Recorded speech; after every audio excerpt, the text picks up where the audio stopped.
And especially with, being in a small town, I felt like I was losing myself. And I didn't know how to get myself back. And what I mean by lose myself as a woman, as a human being, as a Black person in general.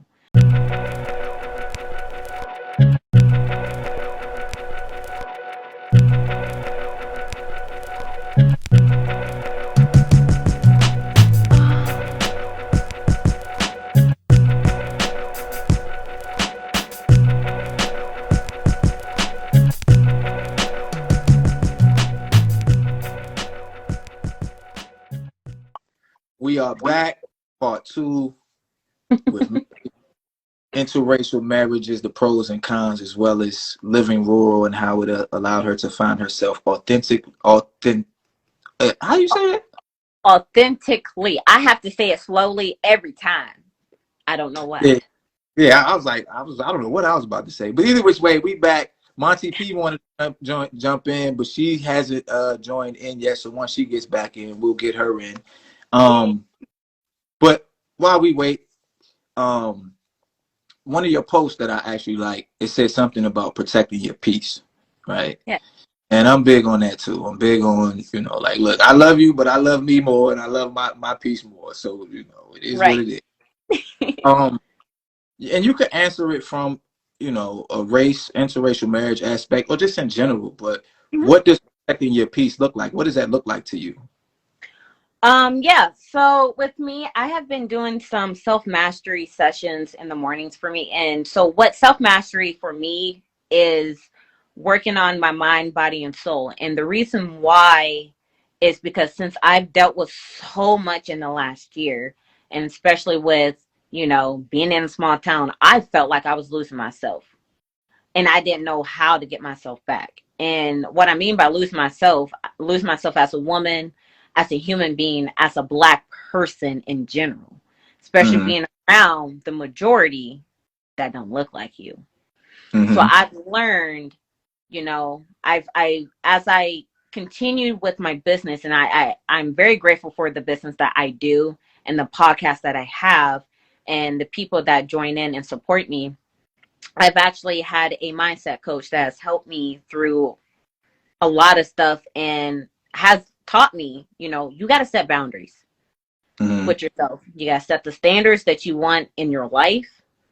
And so one thing that she left out that I've learned towards the end of last year was you can set boundaries and standards, but you got to have that authority behind it all. You got to make sure you stick with it by any means necessary, no matter what. Right. Because if you don't, you're going to go right back to where you were at. So protecting my peace looks like feeding myself knowledge, being able to take away the negative. So I journal for 10 minutes. So I just write whatever's on my mind, whatever's bothering me. And then I read a personal development / a business book for 20. So I feed my mind with positivity and knowledge. And then I exercise for 30. And that's taking out the last bit of negativity that I could not release in my journaling. So I feel better. And then I will pray or meditate for 5 minutes to gain back clarity and be in with the inner peace of me, spiritually, with God and myself before I start business. And then I read some affirmations before I start. And that's protecting my peace. That sounds good. Respect. You sound like before I caught COVID back in December, I had to I'm not a big prayer person, right? But I was taught how to pray as a child. I'm technically baptized and all of that. But I love meditation. There you go. Food with affirmations. Yes. Definitely work out. Yep. And I had the fasting, right? I had got into intermittent fasting. And I don't think I've ever been more clear-headed in my life. Now, after I got COVID, I fell off. I've been eating sweets and I still all that stuff. But that's all of us. You can go a little too far, But I'm gonna get back to it. Like I said, I still work out and stuff. My Yeah, setting boundaries and making sure you exercise the authority to keep them. Yeah, that's Yeah, good, right? absolutely. And said, I love it. This is so valuable, especially with COVID keeping us locked up for so long. Yes. Yeah, Monty P, if you want to get back in here, get back in here. Hurry up, because we can ready to move on to the next topic. Living rural, right? So, Yeah.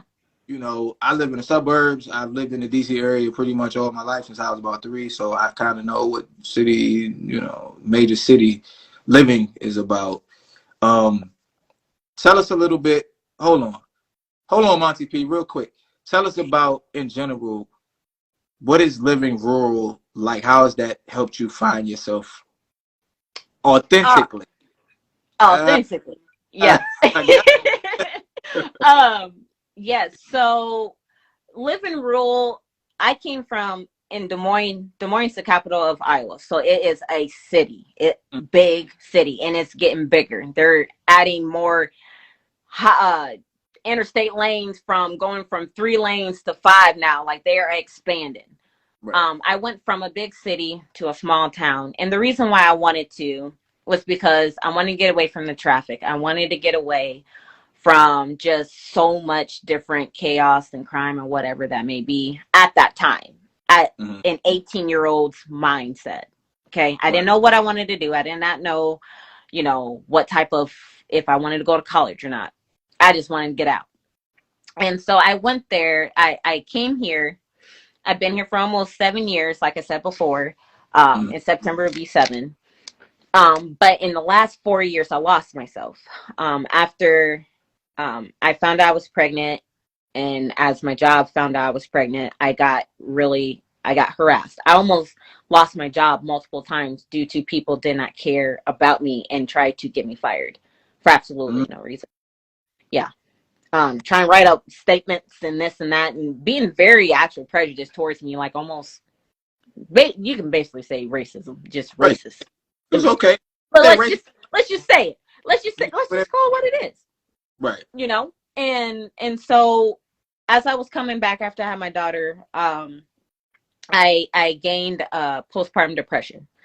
I truly feel, postpartum depression comes from after having your child. It can be after a trauma of, the pregnancy, or even stress beforehand, or whatever it may be. It can be anything. You're in a vulnerable moment after having your child, mentally, physically, and emotionally. I feel that my postpartum was not caused from my daughter. It was actually caused from my job. And as I came back, I felt different. Like I said, I'm outgoing. I smile every day. I did not care what people had to say about me. I still smiled and got my job done. But as I came back, my smile got shorter and shorter and shorter. Yeah. The annoyance, the frustration got easier and easier and faster. And so it got to the point that there were times where I actually did not value my life. Oh no. It got to the point where I had the thoughts of hurting myself and it was really bad. No, I did not go to a therapist. No, I did not go to a doctor to get medication, because for me, as I grew up in church, I strongly believe God, Jesus, and the Holy Spirit. And so I fought that. And one of the things that saved me one night, it's like 3 o'clock in the morning, I was really about to. And I texted so many people to see if they would talk to me. I did not get no response. Not one. So I texted one more person, and I made a promise to myself, if I don't get no response, I'm done. I didn't get a response. But my baby cried. So you got to respond. My husband woke up. That's what saved me. That's me. And the next morning, I cried. I just couldn't. I just cried. I felt like, I got to give up. I don't know what to do. Right. And then something, a light hit off. I was like, wait, there's women like me that don't have the help, that don't have the support, that don't have the knowledge on how to survive when they go through things like this. And so that's how my podcast came about. I'm here to help moms love themselves unapologetically, letting them know that you are enough. No matter who you are, what marital status you got, how many kids you got, regardless if you are homeless, you are a mom. And you are more than enough for anyone and yourself and your kids. And so that's why I have my podcast, and that's what keeps me going. And so as I dealt with all this stuff in this rural area, that's how I found myself authentically, literally talking to business people, literally just getting and networking. Since I'm on social media, I might as well do some good, right? I might as well go network with somebody. Doing thumb push-ups on social media. Right. Well, we might as well do thumb push-ups talking to somebody that has something that we want.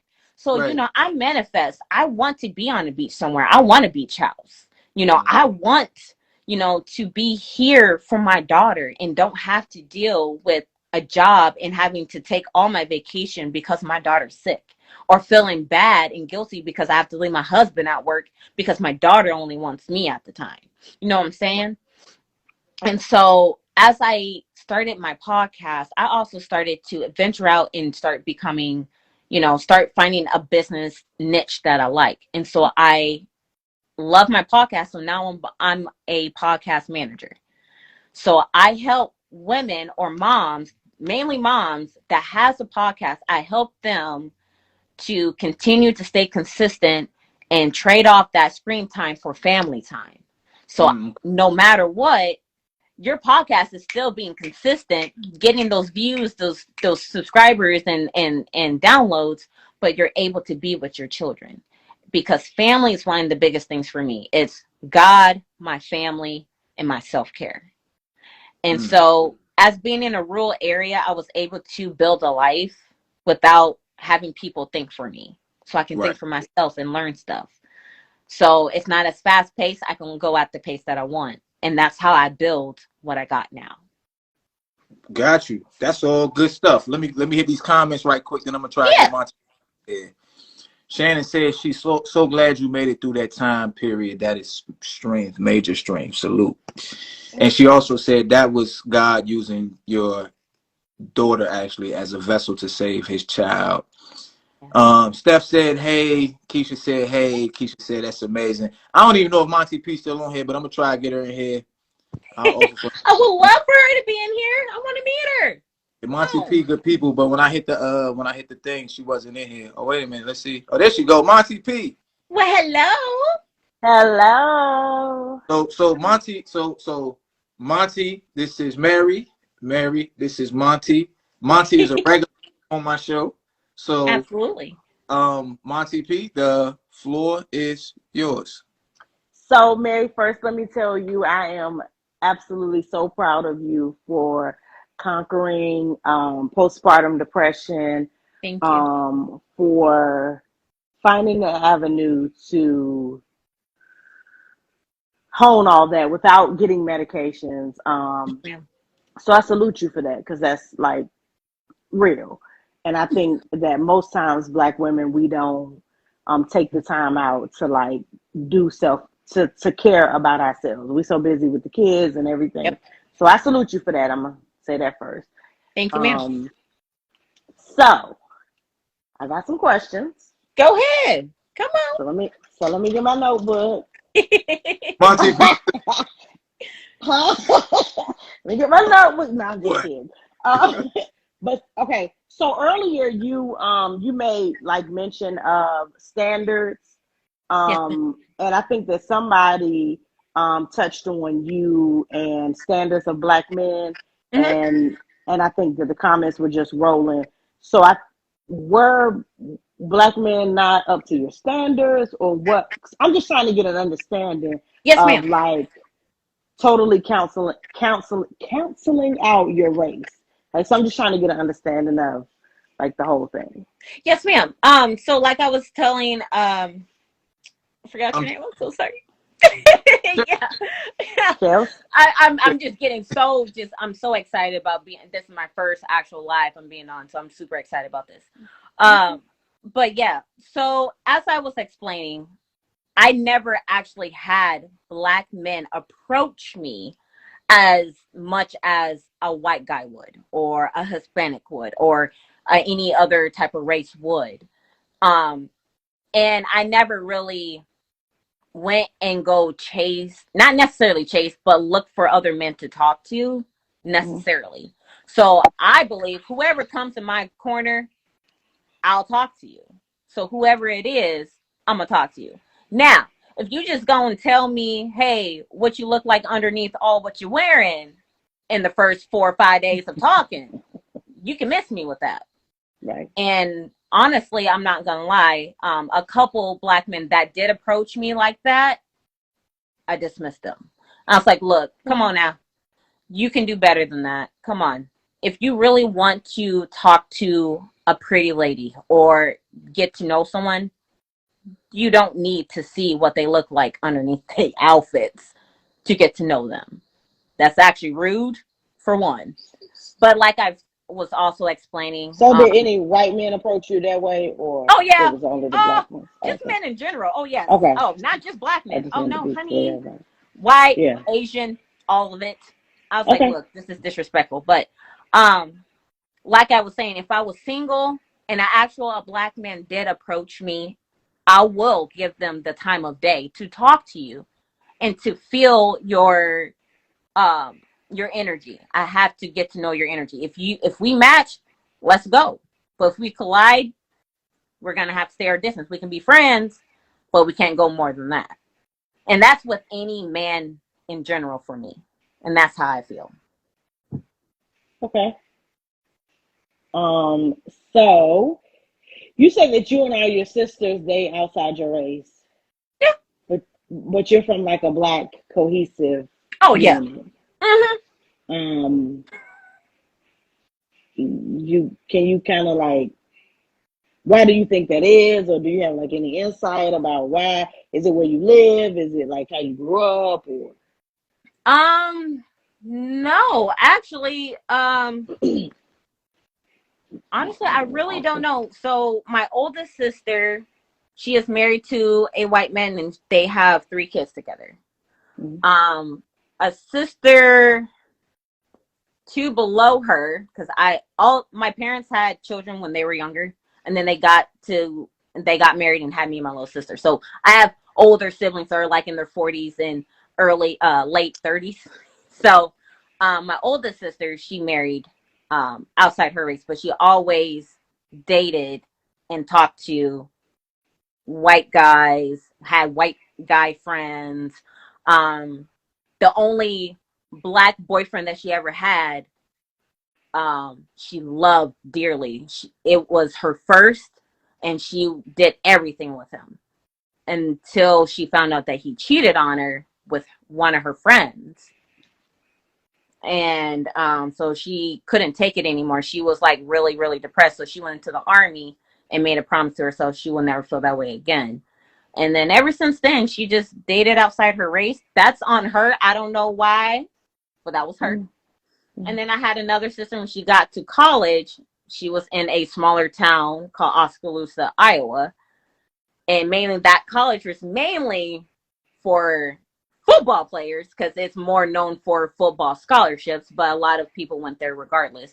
And so she started dating outside her race with a guy as well. It's just we actually love all race here. It's just my parents are pro-Black though. Always been. My mom said the reason why she won't date outside her race is because she don't want those problems. And what she mean by those problems, she don't want to have to deal with the racial situations with the family and the friends. And when she does have children, she don't want to deal with all that type of stuff. My dad was never attracted to anybody outside of his race. He always thinks Black women, regardless, is beautiful. So he always stayed with his race. Us children, adventured out. Hey, I still I don't have a solid answer why I date outside my race. And I've told my parents and they still ask me. I still don't have an actual solid answer. Chills, you got a pinned comment. I knew you was going to read that. I want to read that right quick. Yeah. So my wife said, I think the disconnect is that a lot of her dating occurred in high school as a teenager. So the maturity level of the, and this is in quotes, men she dated were that of teenagers. So that makes sense, Monty P. Yeah. I guess that I would agree. So that's why I was asking about, like, were you in high school? I was trying to get an understanding, and you're also 25. Yeah. So, I mean, you just a baby. But I think you're very mature. I think that you're very mature for 25. But I know that, at 25, we haven't experienced very many things. But Chill's wife is right that I think a lot of your experiences happened in high school, and we don't really know much at high school. So that I think that shaped maybe your dating. Yeah. How you dating? I started dating late middle school. So 8th grade was when I started dating. So like Monty P made like, hold up, you were dating in the 8th grade. Oh yeah, I wasn't supposed to have no boyfriends at all until I got into high school, but yeah, no, that didn't happen. And that was my very first white boyfriend that I ever had was 8th grade. And then once high school started, I didn't really date in high school, only twice. And that was with the guy that didn't have no job. That one. Got to get him out. And then for the next couple years, I was single. I didn't want nobody. And then I met my husband in senior year. I'm more of what people call a nerd. I made sure I actually took care of my schoolwork. One of the things my dad has always taught me was you take care of your actual needs before fun. Fun can always come later. So one of the things, I was always in piano, I was in jazz band, I was in sports. I did all those things to where I was too busy for boys, and I made sure of that for a reason for a long time. So I didn't really, it wasn't a thing for me to really, really date at the time either. People call me weird. I'm not gonna lie to you. They're like, why didn't you date? I'm like, because I just didn't.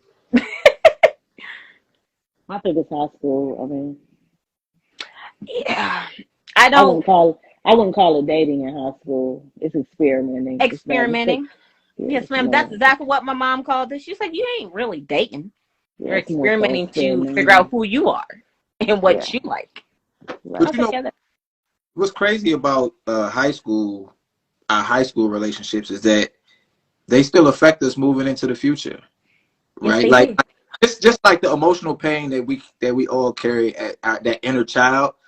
Yeah. We take the high school stuff subconsciously into our adult relationships, right? And if we never really what's the word, like if you don't go to therapy to deal with it, or you never come to grips or terms with the negative things or understanding what's actually positive and what's negative about those experiences, you can find yourself responding and reacting to those things even though they're not your current reality.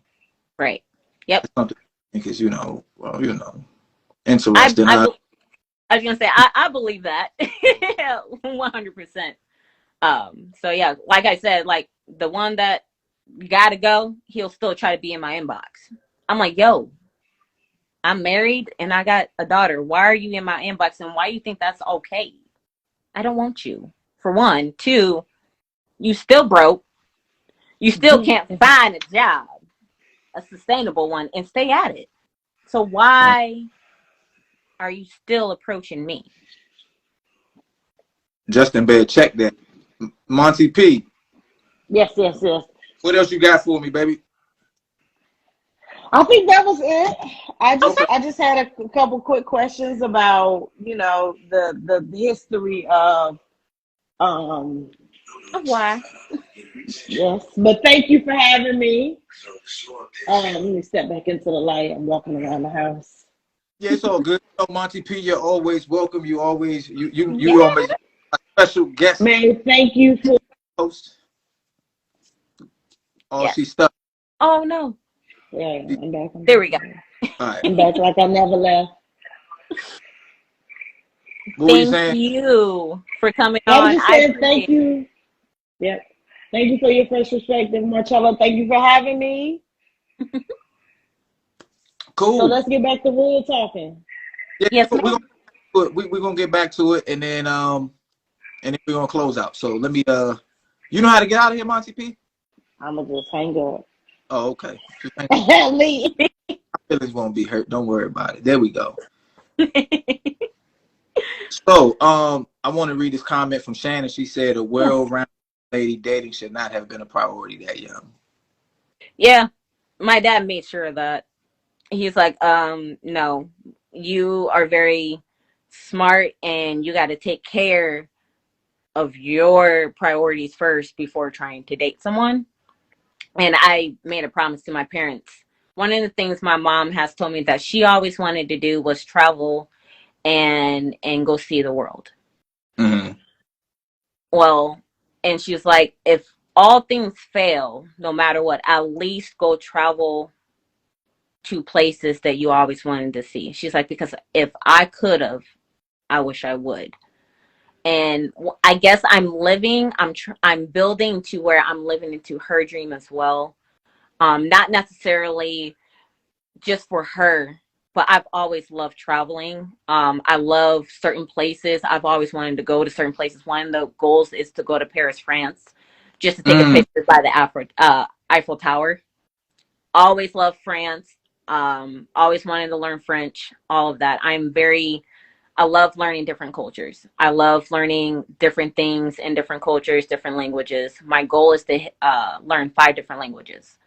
Mm. So How many do you know now? I used to know two, What was which was English? What was the other one? nope. That well, if you count English, then three.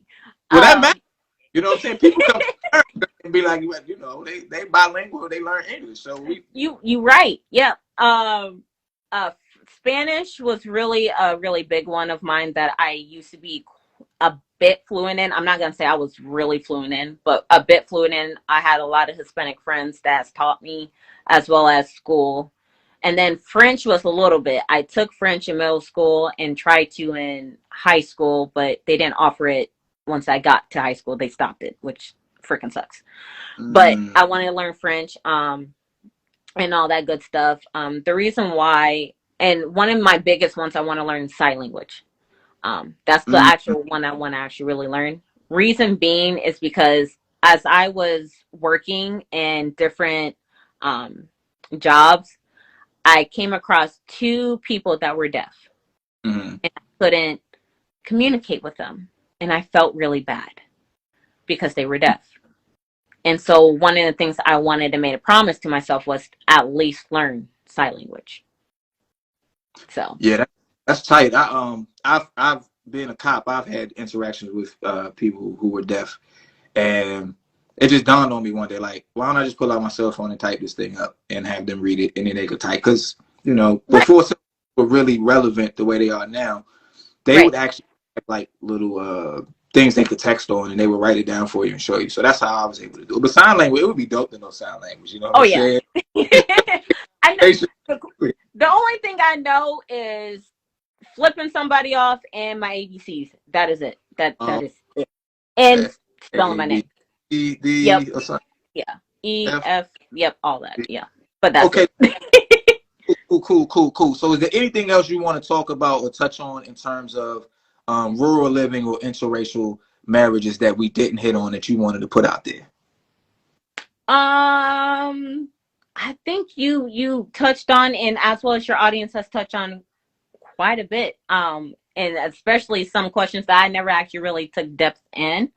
And I would just say if anyone has ever thought of going into a rural place, don't I want to say just don't go.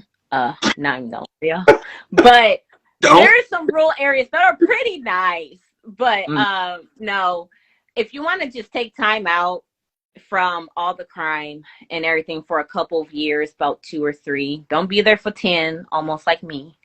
Just for a couple of years to get away from crime, go ahead. It's cheaper here for a little bit. It's your own pace. It's quiet. Just don't be in the neighborhood with racial folks. Just make sure you know your surroundings. But it's also, I've learned too, if you are from a big city, go back to it. Get some time away to get some clarity, but always go back to what you know too, to continue to not lose yourself. Because when you go into a certain area that you're not used to and you don't see the people that you're normally with, that will actually, you can lose yourself, and you don't want to do that. And that's one of the things I've learned, and I don't want to do that. So the one thing I'm helping myself for this whole year is to have a goal on continue to do my self mastery, continue to read, and continue to journal with this whole year, and continue to focus on what I want out of life, and to be able to reconnect with your roots. Yes, ma'am. That's exactly what I meant. Shannon holding us down, baby. Yes. And we got to, because, I was naive. I'm not going to lie. I was naive about, I can be anywhere I want, regardless if I'm around white folks and blah, blah, blah, blah.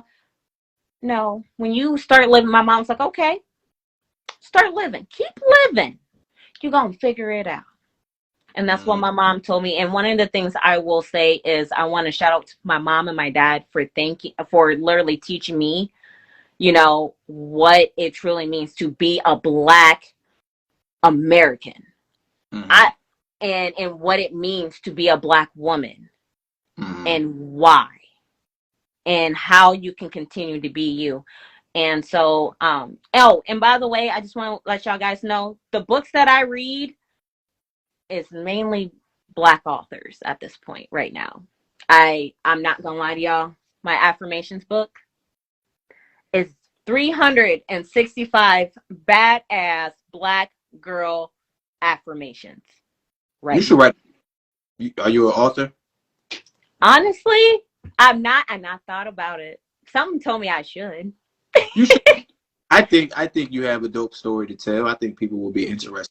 So you should. I don't know. People have told me I should write a book. I'm kind of like, I don't know, but right.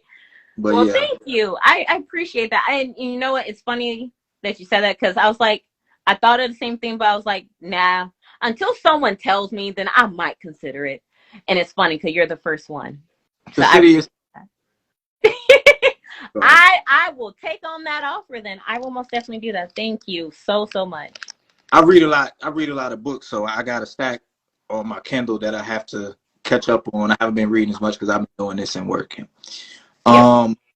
So I don't know if you've ever seen my show.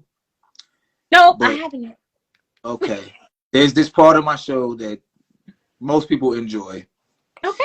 And what you have to do is you have to tell me, it's called your top 5 dead or alive, right?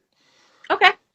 You have to tell me 5 people, dead or alive, real or fictional, that you would like to sit down and have a one-on-one intimate conversation with. But before you do that, I'm fair to my audience because they've been here for an hour and 40 minutes now, so I'm going to make sure I get them. Shannon said, you are a very inspiring young lady. Nerd doesn't define you well. Cultured and driven young queen. We all have stories to tell, and people would love to read and relate. And my wife said, I love both your guys. Yeah, we got the big toothy grins. We will be on YouTube. Yo, if you on like the video, comment on the video, share the video, subscribe to my channel, tap the bell, go listen to and download the Fearless Mom Tribe podcast. Thank you. So, but I can't let you off the hook. So you got to give me your top 5 dead or alive, real or fictional people that you want to sit down and have one-on-one conversation with. All right. Oh, there's so many. I know. Oh, Only 5. huh. Okay. My very first one would be um Maya Angelou. Um, Okay. do I have to give a why or just name them? This your show. I'm just the host, so you can Okay. do it any way you want to. If you want to list Okay. off 5, back and give me some whys. If you just got somebody you want to list and be like, I want to talk to Maya Angelou, but I want to tell you why. That's cool too. Okay. The reason why I want to talk to Maya Angelou, for one, I've actually got to see her live. Um, yeah, she Oh, that's came to Des dope. Moines. And it was a couple years before she passed, so I was very grateful for that. I want to talk to her because she's such an amazing person, and I want to get her books. She's an activist for women, for Black women, all of that. Mm-hmm. She's one. I want to talk to, oh, there's so many. So Maya Angelou. I want to talk to Angela Bassett. Um, I love her. Ooh, no one has ever said her. No, that's dope. That's what's up. That's a good one. She's one. Her, Angela Bassett, and Taraji P. Henson. Those two right there are my role models in life as Black queen magic. I'm not gonna say Black girl magic. We women, okay? We women out here, okay? Black queen magic right here. So those are the 3: Maya Angelou, Angela Bassett, Taraji P. Henson, and then I'm gonna do two males just cause. Um, yeah, it's very hard. One is Prince. I'm very musically. I love Okay. Prince. That's my mom's favorite. And what is his name?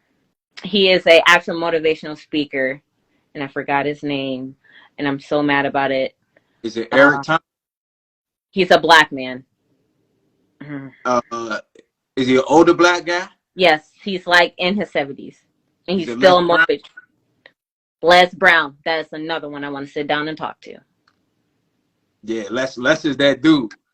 He is. Yeah. I have his recordings on my phone. Yeah, me too. All day.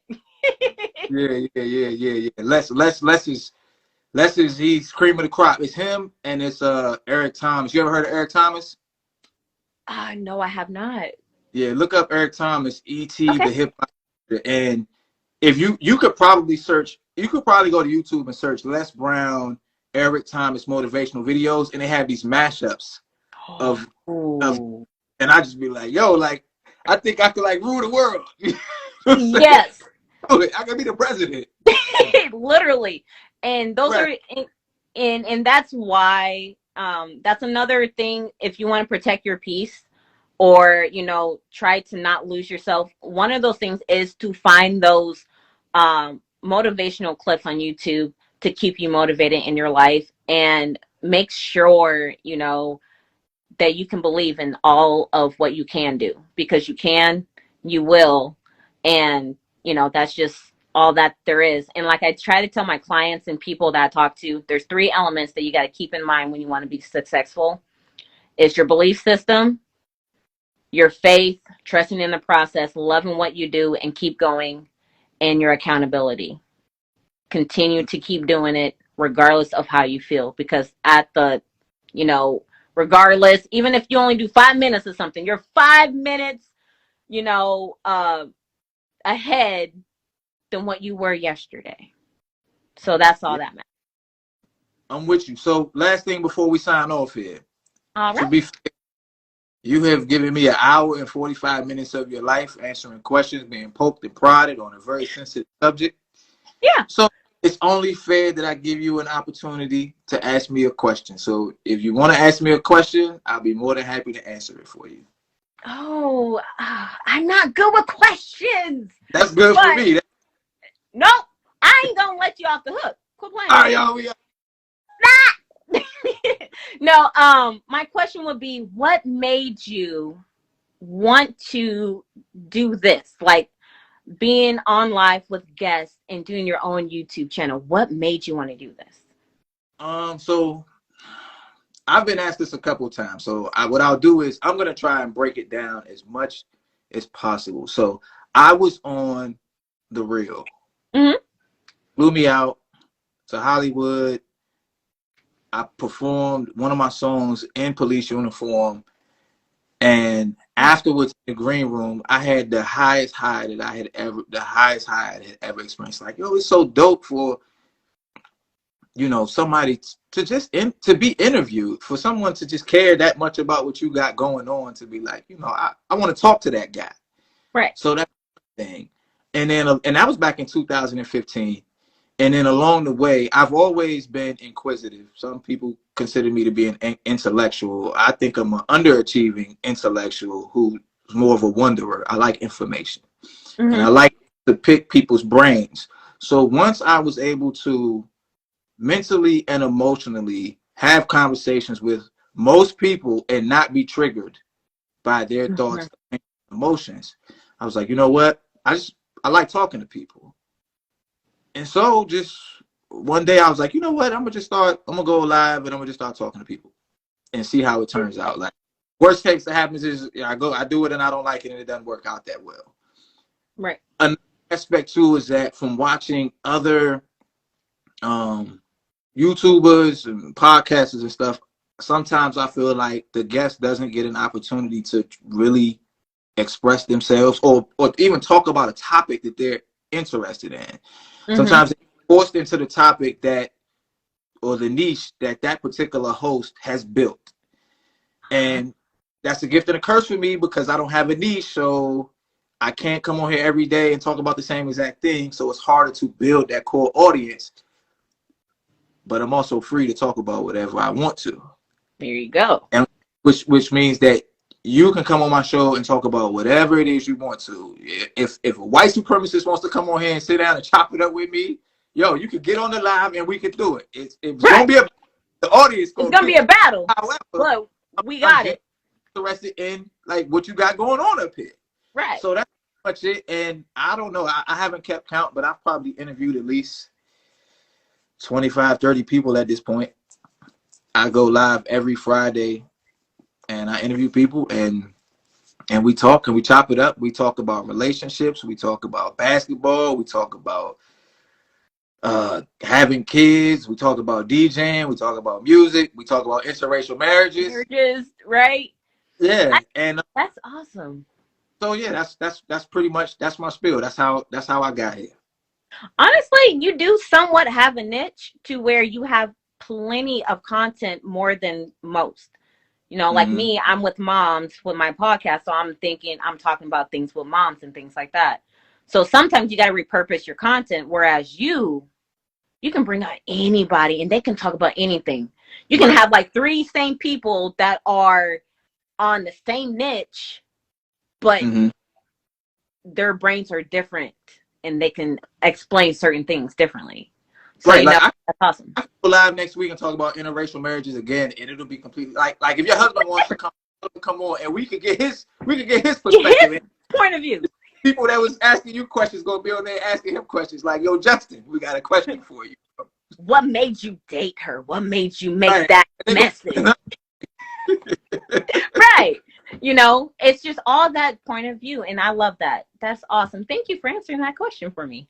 Absolutely, not a problem. So, Mary, you are now officially a part of the What's Up With You family. I'm going to lock it up. If you ever need anything, hit me up. If you want me to podcast, let me know. We'll work it out. Yeah. I like to be on the point and be like, I ain't a mom. I got 3 daughters. 18, about to be 6 on Monday, and 1.5. So we could do a crossover and you could be like, this is the Fearless Dad Tribe podcast edition. Right. And we can do something like that. I mean, even though it's for moms, I still believe you can still collab with males as well that are fathers, because I feel even in society, fathers don't get the recognition that they should. My father was a single father with 3 kids, lost multiple jobs because he had to take care of his kids, and 2 of them had sickle cell anemia. Right. Almost died in his arms 4 different times. Wow. So, my dad has seen the lowest of the low by himself. So I applaud men and fathers, regardless if I'm just a mom, you know, men are at this pedestal where they should be, you know, recognized for what they do. Because, you know, in society, if you show emotion, you're weak. But who says that you are? You're human. Yeah, we had an episode on men's. I think the title was "Men's Feelings Don't Matter." I have to title my video so the YouTube so that they can. But yeah, we talked about. Ooh, that was something else we talked about. I've had my therapist on here before. You know what I'm saying? That's what's up. Yeah, I might get my husband on here because so y'all can see him. Yeah, tell him, come on, tell him we from all the love in the world. We'll let it, and if he don't, he can talk about whatever he want to talk about. Tell him how that. Right. Yeah, absolutely. I would love that. Thank you so much for having me. I appreciate it. I'm about to go watch some more of your YouTube videos. I think I already subscribed to your channel from the get-go. I don't even know how we actually linked up on Instagram. I think it was one of my reels or something. You started following me. I don't know. We friends now. We friends now. So if you ever get pulled over, you can be like, "Hey, my brother's a cop," and I'll play the role. I'll be like, "Yeah, that's my sister." Say that. I will say that. All right. Well, we'll holler. Appreciate y'all in the audience. Nick, I know you just got on here, but it's all good. This YouTube video is gonna have 2 different parts. So this will premiere next Saturday at 10 a.m. Eastern, 9 a.m. Central Standard Time. Sounds good. I'll send you the link. All right. All right. Thank you. Thank you, guys. You're welcome. Peace. Bye.